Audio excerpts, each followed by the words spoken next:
apa yang paling besar dari Allah kita?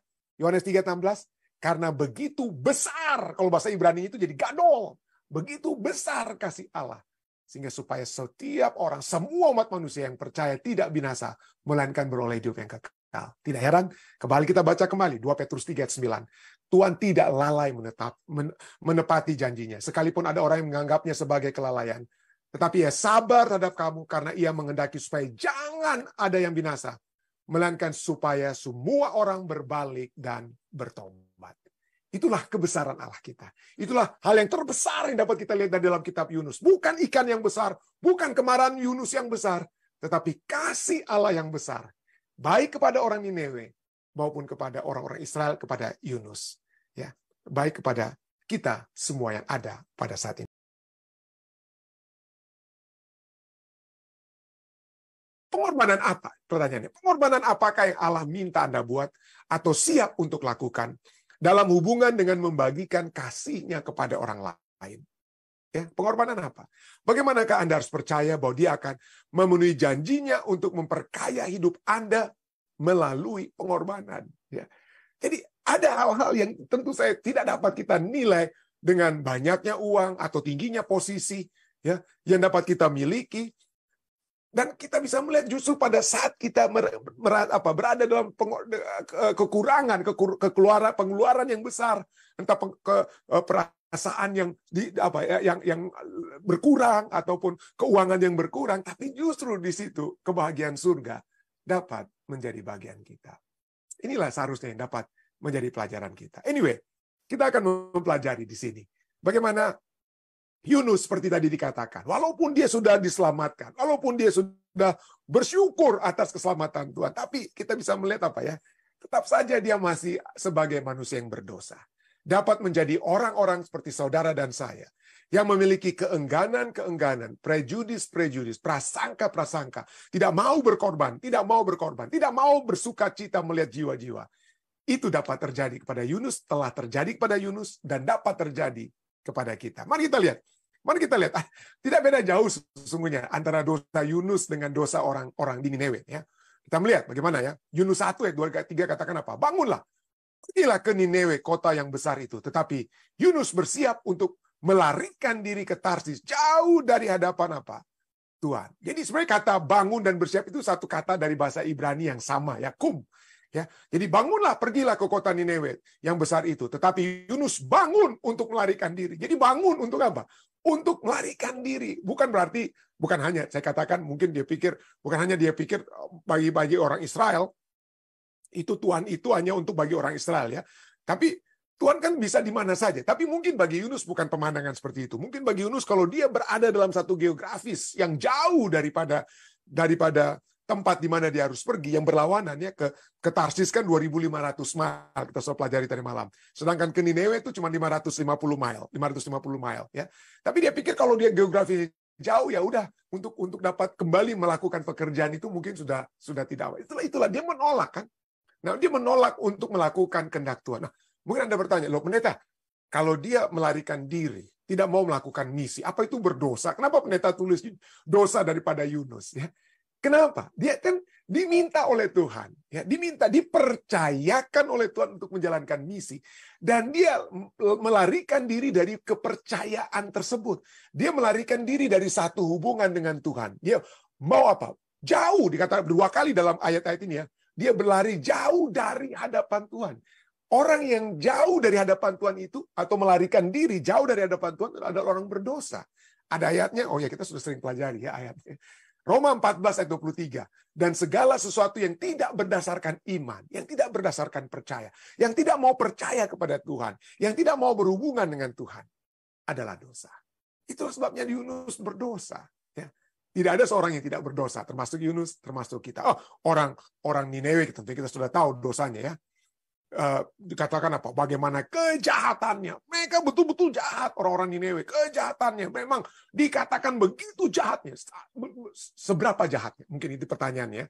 Seberapa jahatnya orang-orang di Niniwe? Ya. Seberapa jahatnya mereka? Boleh saya katakan, jahatnya mereka itu seperti Sodom dan Gomora.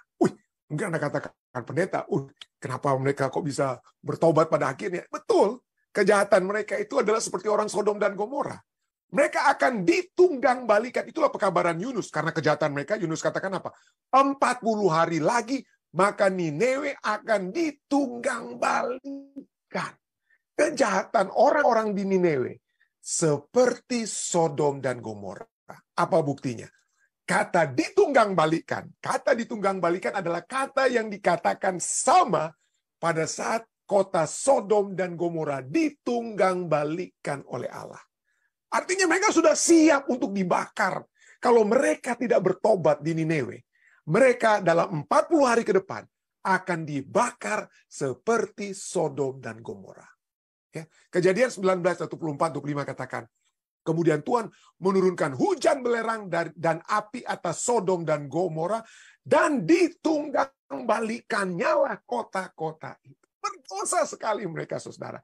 Jangan pikir, aduh, mereka itu orang yang baik-baik. Orang Nineve itu tidak baik, saudara. Orang Nineve itu adalah orang-orang yang sudah seakan-akan dari sudut mata manusia, hopeless. Tidak bisa diselamatkan. Mereka tidak bisa dengan dosa-dosa mereka. Ya, dosa yang mungkin membunuh, yang kita sudah pelajari, pelajaran hari Senin ya. Bagaimana hari Minggu, bagaimana mereka untuk membunuh, mengalirkan darah di jalan itu sudah biasa. Ya. Kala itu apa yang terjadi di Israel tanggal 7 Oktober saat teroris Hamas penggal-penggal orang-orang Israel dan lain sebagainya. Kala itu, ya, itu akan ditunggang balikan. Dosa mereka itu bukan hanya menumpahkan darah, tapi juga seperti dosa Sodom dan Gomora. Saya percaya juga dosa seksual dan lain sebagainya. Tetapi inilah Roh Kudus yang bekerja, saudara ya. Yang kita anggap seperti mustahil, seperti orang Sodom dan Gomora, yang sudah akan ditunggang balikan oleh Allah. Allah dapat mempertobatkan mereka. Jadi jangan kita pernah berpikir bahwa, aduh pendeta, mau doakan itu si dia, si A ini, aduh dosanya, udah nggak mungkin pendeta. Dia udah apa? Kita harus kebaskan, oke? Kita harus kebaskan ya. Kita harus kebaskan, kaki kita tinggalkan. Betul, kita mungkin ada saat-saat di mana tempat-tempat tertentu yang memang seperti tidak menolak pekabaran kita, tapi kan itu bukan, kalau menolak itu kan biar Roh Kudus yang memerintahkan kita untuk pergi, Roh Kudus juga yang memerintahkan kita untuk keluar daripada menghubungkan dengan orang tersebut. Tapi pada saat itu, Roh Kudus berbicara, atau Allah berbicara kepada Yunus, pergi ke Nineve. Pergi ke Nineve. Itu kita turut saja. Kita pergi. Kalau mereka tolak, baru Allah akan bilang, pergilah kamu, pergi. 40 hari kemudian bisa dibakar seperti Sodom dan Gomora. Ya.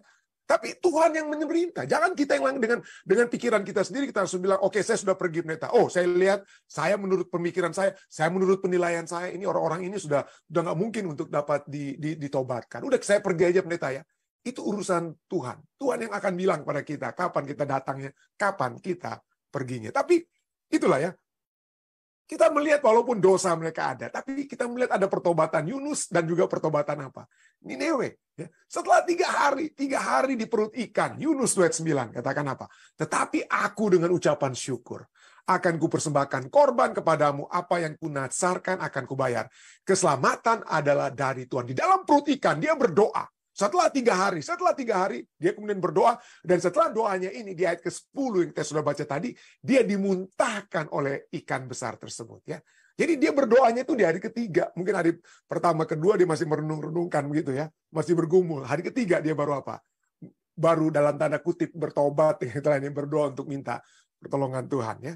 Jadi dengan kata lain, dia syukur. Dia ucapan syukurnya karena dia diselamatkan dari kematian. Jadi dia bersyukur. Aduh, saya puji Tuhan, saya bisa diselamatkan. Saya diselamatkan. Nah, kenapa saya tekankan kata saya diselamatkan?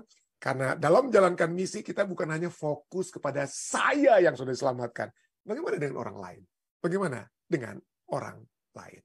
Bagaimana dengan Nineve? Wah, pertobatan Nineve itu begitu hebat ya. Bertobat di hari pertama dari pekabaran ya. Setelah Yunus katakan dalam Yunus 3 ayat 4, dia apa? 40 hari lagi maka Nineve akan ditunggang balikan, maka langsung apa? Orang Nineve percaya langsung pada Allah. Aduh, saya tidak tahu bagaimana caranya. Itulah pekerjaan Roh Kudus ya. Kita langsung percaya ya. Orang Nineve percaya kepada Allah. Lalu mereka mengumumkan puasa dan mereka baik orang dewasa maupun anak-anak mengenakan kain kabung seperti saya katakan tadi. Ya. Raja juga menggunakan hal yang sama, berkabung, berpuasa, berkabung. berada di debu tanah, betul-betul seperti orang yang apa? Meratap atas dosa mereka. Ya, pertobatan yang mereka miliki itu terjadi seketika ya oleh sebab Roh Kudus yang bekerja ya. Lalu ditanggalkan ya. Jadi mereka berpuasa, orang dewasa maupun anak-anak mengenakan kain kabung. Ayat 6. Setelah sampai kabar itu kepada raja kota Nineve, turunlah ia dari apa?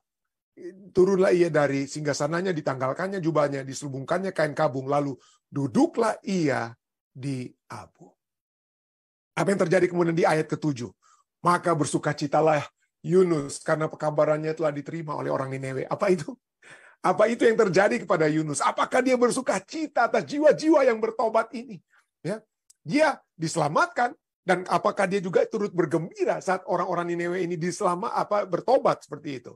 Coba kita lihat.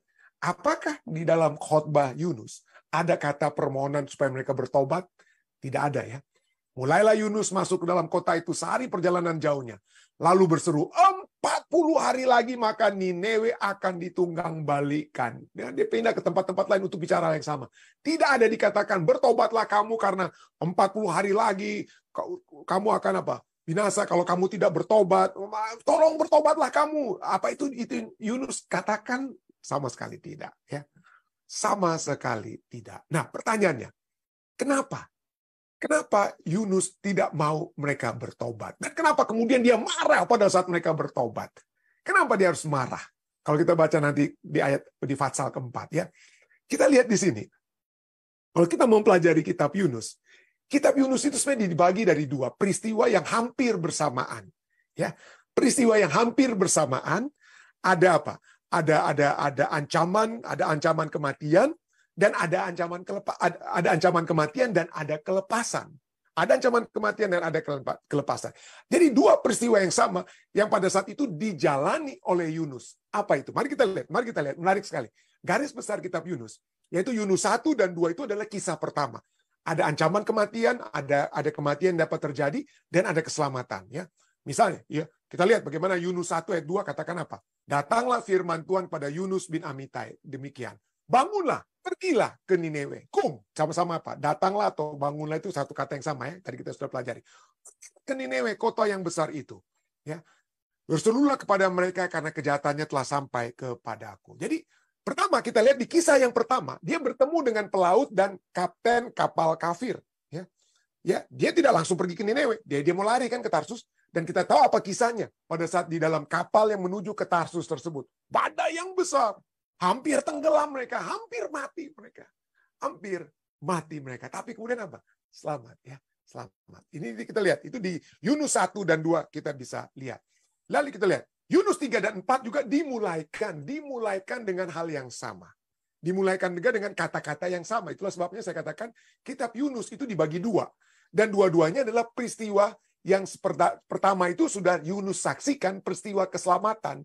Dia sudah tahu ada keselamatan bagi kapten kapal dan orang-orang kapal yang kafir. Dia tahu, dia alami. Tapi kemudian apa yang terjadi di peristiwa yang kedua ini? Sekarang perintahnya bukan lagi kepada berhubunganlah dia dengan kapten kapal yang kafir, tapi orang-orang Nineve yang kafir dan raja Nineve yang kafir. Ya. Yunus 3:1-2, kembali kita lihat. Dimulaikan dengan kata-kata yang hampir sama. Datanglah firman Tuhan kepada Yunus. Ya. Untuk kedua kalinya, itu tambahan di Yunus 3 ayat 1. Ya. Demikian, bangunlah, pergilah ke Nineve, kota yang besar itu, dan sampaikanlah kepadanya seruan yang kufirmankan kepadamu. Inilah gambaran apa? Kisah kedua dari kitab Yunus. Ya. Yaitu Yunus 3 dan 4. Yunus 3 dan 4. Di sini, Yunus bertemu dengan orang-orang dan raja kafir di Nineve. Bertemu dengan raja-raja. Nah, kalau kita lihat, di pertemuan yang pertama dengan para pelaut dan kapten kapal kafir, Yunus sudah menyaksikan bagaimana orang-orang kafir ini, kapten kapal dan orang-orang di kapal itu bertobat. Ya, bertobat. Kita sudah bisa, kalau Anda membaca, dan khususnya Pak ya, bagaimana mereka bertobat itu sebelum misalnya, kalau Anda baca, saya cuma tuliskan yang di ayat Yunus 1 ayat 16. Tapi Yunus 1 ayat 14 atau ayat 12 sebelumnya, mereka berseru kepada Tuhan. Ya. Yunus 1 ayat 14, berserulah mereka kepada Tuhan. Katanya, ya Tuhan, janganlah kiranya Engkau membiarkan kami binasa karena nyawa orang ini. Karena Yunus mereka akan buang ya dari dalam kapal. Tapi mereka berdoa kepada Tuhan. Mereka berdoa kepada Tuhan. Jadi Yunus melihat, aduh, ini orang-orang kafir ini bisa bertobat. Ya. Dan itu betul, setelah Yunus dibuang, apa yang terjadi dengan mereka? Yunus 1 ayat 16. Kapten kapal dan orang kafir itu apa yang mereka lakukan? Maka orang-orang itu menjadi sangat takut kepada Tuhan. Lalu mempersembahkan korban sembelihan bagi Tuhan, serta mengikrarkan nazar. Waduh, mereka menjadi orang percaya, saudara. Mereka menjadi orang percaya, mempersembahkan korban. Udah seperti betul-betul apa ya? Udah orang-orang yang sudah bertobat. Orang-orang yang betul-betul sudah bertobat. Jadi sebelum Yunus dibuang, Yunus sudah melihat pertobatan mereka. Jadi Yunus dari satu peristiwa ini dia sudah melihat ada kemungkinan pertobatan, ada kemungkinan pertobatan yang terjadi. Betul. Dan betul Yunus juga menyaksikan pada akhirnya pertobatan ini juga jadi kepada orang-orang di Niniwe, yang orang-orang kafir dan raja kafir ini sekarang bertobat dan menyembah Allah. Yunus 3 ayat 5, orang Niniwe percaya kepada Allah, lalu mereka mengumumkan puasa dan mereka baik orang dewasa maupun anak-anak mengenakan kain kabung, mulai dari orang-orang sampai raja. Dan Yunus kan lihat semua itu, dia bilang, dia sudah melihat peristiwa pertama, bagaimana ada pertobatan, dan sekarang dia melihat pertobatan yang kedua terjadi kepada apa? Kepada orang-orang juga di Niniwe. Ya. Nah, pertanyaannya, ya, apa yang dapat kita katakan di sini? Apakah Yunus pada saat dia melihat pertobatan orang-orang di Niniwe ini bersuka cita? Pelajaran kita katakan, hal itu sangat mengesalkan. Itu tadi ya, pertobatan Allah tidak jadi menghukum mereka, itu Yunus 3 ya. Dan itu diakhiri Allah tidak jadi menghukum mereka. Dan di Yunus 4, pasal 4 dimulaikan dengan kata apa? Setelah Tuhan menyelamatkan mereka, hal itu sangat mengesalkan hati Yunus, dan marahlah ia. Berdoalah ia kepada Tuhan, katanya, ya Tuhan, bukankah aku katakan itu ketika aku masih di negeriku? Itulah sebabnya aku dahulu melarikan diri ke Tarsis, sebab aku tahu bahwa Engkaulah Allah yang mengasihi dan penyayang, yang panjang sabar dan berlimpah kasih setia, serta yang menyesal karena malapetaka yang hendak didatangkannya. Tapi aku tahu ini akan terjadi. Tapi coba lihat nih Tuhan, gimana dengan nama baik saya? Kenapa saya sudah berkhotbah A, tapi gantinya A yang terjadi, kamu buat yang B. Tuhan, kenapa kamu enggak buat supaya saya itu dapat apa? Pekabaran saya itu yang betul-betul ditunggang balikan, itulah yang terjadi. Dia memaksakan, dengan kata lain, dia memaksakan kehendaknya bagi apa yang Allah akan lakukan bagi umat manusia yang lainnya. Ya, waktu dia diselamatkan, dia bersyukur. Pada saat orang Niniwe diselamatkan, apakah dia bersyukur? Dia tidak bersyukur, saudara. Dia tidak bersyukur. Bahkan dia apa? Marah, dikatakan. Seberapa marahnya dia? Seberapa marahnya Yunus? Wah, mungkin dalam bahasa Indonesia itu tidak terlihat seberapa marahnya dia, seberapa kesalnya hati dia, seberapa marahnya itu tidak kelihatan. Ya. Pada saat kita bicara tentang kitab Yunus, kita cuma bicara tentang apa ya? Tentang angin ribut yang besar, kita bicara tentang ikan yang besar. Kita bahas tentang ikan-ikan yang besar. Di mana ini ada ikan besar ini di dalam dunia saat ini ya? Di lautan mana ini ikan paus yang bagaimana besarnya? Fokus kita seharusnya bukan ikan yang besar, tapi kemarahan Yunus karena dia tidak dia tidak melihat kehancuran bagi Niniwe. Mari kita lihat. Seringkali hal yang besar dalam kitab Yunus, kata besar dalam Alkitab dalam bahasa Ibrani itu adalah gadol, ya, gadol. Kata great, gadol, great atau besar, ya. Misalnya kata ini muncul di kota yang besar.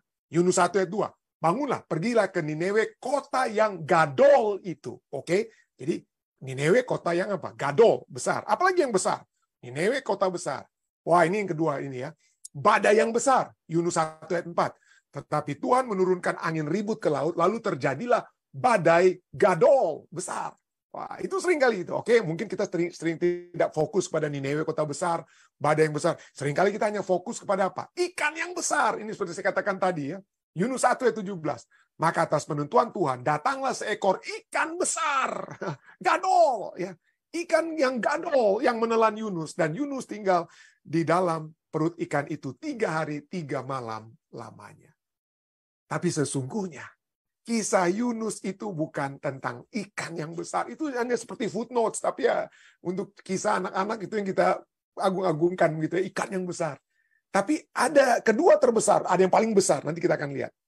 Tapi kedua terbesar itu bukan ikan yang besar, tapi kemarahan Yunus. Kedua yang besar adalah kemarahan Yunus.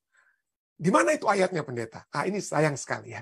Sayang sekali karena bahasa Indonesia, bahasa Inggris tidak menggambarkan apa yang tertulis dalam bahasa Ibrani. Oke? Kekesalan dan kemarahan yang besar itu misalnya Yunus 4 ayat 1. Ini bahasa Indonesia katakan, tetapi hal itu sangat mengesalkan hati Yunus, koma. Nah, di dalam koma ini ada kata dalam bahasa Ibrani yang tidak diterjemahkan entah bagaimana ke dalam bahasa Indonesia. Ya, tetapi hal itu sangat mengesalkan hati Yunus, koma, lalu marahlah ia.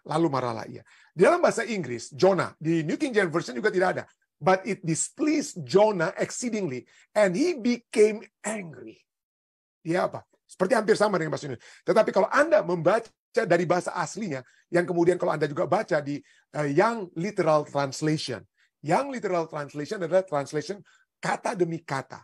Mungkin tidak dituliskan dalam bahasa Inggris. Ada beberapa versi bahasa Inggris dan juga tidak dituliskan dalam bahasa Indonesia karena mungkin dianggap ya udah cukup, itu sangat, itu kalau bahasa Indonesia sudah sangat mengesalkan hati Yunus, ya itu sudah cukup. Tapi sesungguhnya ini penting sekali. Kata yang tidak diterjemahkan itu adalah yang ada dalam bahasa aslinya, dalam bahasa Ibrani apa? Ini dia. Dalam yang literal translation katakan, and it is grievous unto Jonah, a great evil, and he is displeased at it. Dengan kata lain, kalau diterjemahkan ini, dan hal itu, keselamatan yang Tuhan berikan itu sangat mengesalkan Yunus. Keselamatan Tuhan itu adalah suatu kejahatan yang besar di mata Yunus. Bagi Yunus, apa yang Tuhan telah buat kepada orang-orang Niniwe, bagi dia, bagi perasaannya, bagi reputasinya, itu adalah satu kejahatan yang besar. Dan dia tidak senang karenanya. Oke? Jadi gadol, ra'a. Bahasa Ibrani itu dua kata yang tidak muncul itu. Great evil, gadol, great, besar, dan ra'a, bad. Jadi ada kejahatan yang besar. Itu telah terjadi karena mereka tidak dibinasakan. Tapi itulah ya, pandangan kita tentang satu peristiwa, satu hal yang tidak sesuai dengan kehendak kita, kita pikir itu adalah satu malapetaka yang besar, kejahatan yang besar yang telah terjadi kepada saya. Kenapa? Saya tidak punya taji sepertinya. Saya sudah berkhotbah untuk 40 hari akan binasa kota ini, kok tiba-tiba tidak. Aduh, itu kejahatan besar, malapetaka bagi reputasi saya, bagi diri saya, ya. Tapi itulah ya, kita yang seringkali merasa diri lebih hebat dari Allah kita. Kita mau atur-atur Allah kita. Kita seringkali kita tanpa kita sadari, kita mau mengatur pekerjaan Tuhan, ya. Kita mau mengatur, Tuhan, kamu bolehlah silakan kamu ampuni orang ini, kamu ampuni saya. Tapi yang itu jangan diampuni. Jangan diampuni, Tuhan. Dia harus dihukum. Ya, seringkali kita mau mengatur Tuhan. Dan kalau Tuhan tidak melakukan apa yang kita inginkan, maka kita seakan-akan seperti Yunus berpikir bahwa Tuhan sedang melakukan malapetaka atau kejahatan yang besar. Kesalahan yang besar. Tuhan telah melakukan kesalahan besar bagi saya. Pertanyaannya, apakah Tuhan salah besar dengan tidak membinasakan apa? Membinasakan orang-orang di Niniwe. Kita lihat kesalahan besar itu, siapa yang salah besar? Itu bukan Allah, tapi si Yunus, ya. Dia tidak melihat bahwa hal terbesar bagi Allah adalah dalam yang terbesar. Kalau kemarahan Yunus yang besar, dalam kitab Yunus yang terutama, yang paling terbesar adalah kasih Allah. Bukan ikan yang besar. Ya. Tentu saja ada kemarahan Yunus yang besar, tapi yang terbesar dapat kita lihat dalam kitab Yunus adalah kasih Allah yang besar bagi umat manusia yang bertobat. Dan kejahatan yang terbesar atau malapetaka yang terbesar itu adalah malapetaka pada saat kejahatan itu tidak diakui. Malapetaka terbesar adalah pada saat umat manusia mati tanpa bertobat. Itulah kejahatan yang besar bagi Allah. Tapi bagi Yunus, pada saat Allah tidak menghukum, Allah telah melakukan kejahatan besar bagi Yunus. Tapi bukan itu pandangan Allah kita, ya. Bagaimana gitu, kerinduan Allah adalah umat-umat yang berbalik dari kejahatan, dari gadol, kejahatan yang besar, ya. Dan itu yang terjadi kan di Niniwe. Raja memberikan perintah, haruslah semua manusia, Yunus 3:8, haruslah semua manusia dan ternak berselubung kain kabung dan berseru dengan keras kepada Allah. Haruslah masing-masing berbalik dari tingkah lakunya yang jahat, ya. yang dari kekerasan yang dilakukan. Itu kejahatan itu adalah bukan karena Allah yang mencintai umat manusia, tetapi itu kejahatan itu adalah pada saat kita melakukan dosa melawan kehendak Allah, yang melawan kehendak Allah. Lalu pertobatan, itulah sebabnya orang-orang itu berbalik dari tingkah laku yang jahat, maka menyesalah Allah karena malapetaka. Itu kata jahat dan malapetaka, itu kata yang sama, ra. Itulah sebabnya karena Allah telah berbalik dari malapetaka, Allah tidak membinasakan Niniwe setelah 40 hari, itu dianggap menjadi malapetaka bagi Yunus. Ya. Menjadi kejahatan yang besar. Menjadi satu kejahatan yang besar. Tapi bagi Allah, hal yang terbesar adalah manusia yang bertobat. Manusia yang bertobat. Anda tahu bahwa kisah kitab Yunus bukan hanya sesungguhnya usaha Tuhan untuk menjangkau orang Niniwe. Oke, saya ulangi. Kisah Yunus sesungguhnya itu adalah kisah yang dituliskan agar Yunus yang mewakili orang-orang Israel dapat melihat kasih Allah juga kepada orang-orang bukan Israel. Ya. Orang-orang Israel yang sangat eksklusif, yang merasa bahwa keselamatan hanya untuk mereka saja, hanya untuk mereka saja. Tidak perlu menjangkau orang lain. Tetapi sesungguhnya Allah di dalam kitab Yunus bukan sedang mencoba untuk mencari saja keselamatan orang Niniwe. Tentu saja itu pekabarannya salah satu. Tapi yang lebih daripada itu adalah untuk mendapatkan keselamatan. Untuk memberikan, menawarkan, dan memberikan keselamatan kepada Yunus dan kepada orang-orang Israel. Itulah sebabnya ya. Itulah kasih Allah. Kitab Yunus itu untuk keselamatan bukan Niniwe saja. Tapi Yunus. Ya, Yunus. Cukup kontras ya. Pada saat Yunus diselamatkan, itu dia berdoa untuk diselamatkan di dalam perut ikan. Setelah 3 hari dia berdoa supaya dia diselamatkan. Yunus 2 ayat 2-6 katakan, dalam kesusahanku aku berseru kepada Tuhan, dan iya Tuhan menjawab aku. Dan dari tengah-tengah dunia orang mati, aku berteriak dan kau dengarkan suaraku. Dia berdoa ya. Aku tenggelam ke dasar bumi dalam perut ikan. Pintunya terpalang di belakangku untuk selamanya. Ketika itulah engkau naikkan nyawaku dari dalam liang kubur, ya Tuhan Allahku. Dan dia bersyukur. Dia berdoa syukur karena keselamatan yang Tuhan berikan. Tapi sayang sekali, Yunus dan orang-orang Israel, pada saat mereka diminta untuk menjangkau jiwa-jiwa, mereka melihat kalau Allah yang menjangkau, mereka merasakan itu malapetaka besar kalau Allah menyelamatkan orang Niniwe. Itu kejahatan besar yang Allah telah buat. Dan pada saat Yunus melihat keselamatan orang Niniwe, apa doanya? Dia doa syukur seperti waktu dia ada di dalam perut ikan, saat dia minta tolong dan Tuhan selamatkan dia. Apa itu doa syukur Yunus saat orang Niniwe diselamatkan? Dia bukan minta untuk hidup, untuk diselamatkan. Saat dia melihat keselamatan, kehidupan bagi orang Niniwe, dia minta untuk dia mati. Ini kontrasnya. Pada saat dia untuk dirinya, dia mau hidup. Tapi untuk kehidupan orang lain, yang sudah harusnya mati, dia minta justru untuk mati dirinya. Di dalam, untuk umat lainnya, dalam Yunus 4 ayat 3. Jadi sekarang ya Tuhan. Setelah dia mengeluh kepada Tuhan, ya, kenapa kamu selamatkan mereka ini? Itu sebabnya aku lari dari Tarsus. Aku nggak mau aku tahu kasih setiamu itu panjang, sabar, dan lain sebagainya. Yunus katakan, jadi sekarang ya Tuhan. Kiranya namamu dipuji, dimuliakan. Kiranya sukacita menjadi bagian orang Niniwe. Tidak. Dia katakan apa? Sekarang ya Tuhan, cabutlah kiranya nyawaku, karena lebih baik aku mati daripada hidup. Lebih baik dia mati. Untuk dirinya dia mau hidup. Untuk kehidupan orang lain dia maunya mati aja. Dia maunya mati aja.